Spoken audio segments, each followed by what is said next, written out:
मैं अशोक भराई क्लस्टर खैराई से।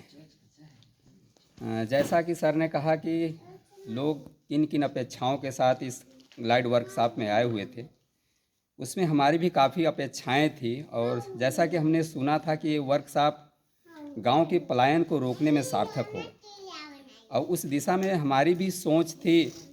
और बहन जी ने भी कहा कि पहले तो पुराने क्लस्टर के लोग रहेंगे, लेकिन नए क्लस्टर के भी एक एक व्यक्ति होंगे जो रुचि रखते हों इस क्षेत्र में काम करने के लिए।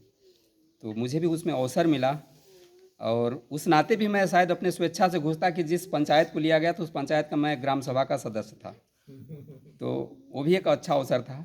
और सबसे अच्छा जो इस कार्यशाला में जो मुझे लगा कि गांव के अंदर ही जो प्राकृतिक संसाधन हैं उनसे हम कैसे अपने रोजगार को खड़ा कर सकते हैं, और दूसरा कि जो स्थानीय स्तर पे जो चीज़ें बड़े सहजता के साथ उपलब्ध हो जाती हैं और उनसे हम कैसे खड़ा कर सकते हैं। कभी भी हम लोगों का गांव में रहते हुए ध्यान ही नहीं गया कि इतने सूक्ष्म चीज़ों से इतना विशाल गांव के पैसे को रोका जा सकता है। सबसे अच्छा तो ये हमें लगा कि जो हम बूंद बूंद से अपने आय को दूसरों के हाथों में परोसते हैं बड़े शौक के साथ, और हमें एहसास भी नहीं होता है कि हमारा पैसा बाहर के बने हुए प्रोडक्ट कैसे ले जा रहे हैं और हमारे स्वास्थ्य के साथ खिलवाड़ कर रहे हैं। इस पे आपने जो फोकस किया वो सबसे मुझे सराहनीय लगा। और आपने दिखाया भी कि जो कंपनियां हमारे बीच में आकर के फ्रॉड कर रही हैं वो कैसे कर रही हैं, उस पर भी हमें हमारा ध्यान गया एक बहुत सूक्ष्म स्तर से।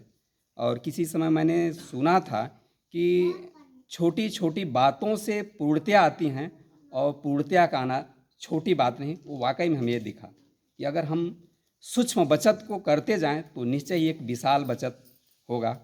और लास्ट में मैं सर जी के लिए यही कहूँगा कि जैसा कि आपने कहा कि मैं 4 बजे निकलूँगा, और हर किसी के मन में होगा कि सर हमसे विदाई लेंगे, तो मैं कहूँगा कि किसी ने गलत कहा कि घोष सर की विदाई होगी, हम आपके दिल में रहेंगे। 3 दिनों के कार्यक्रम में इतनी तो सच्चाई होगी।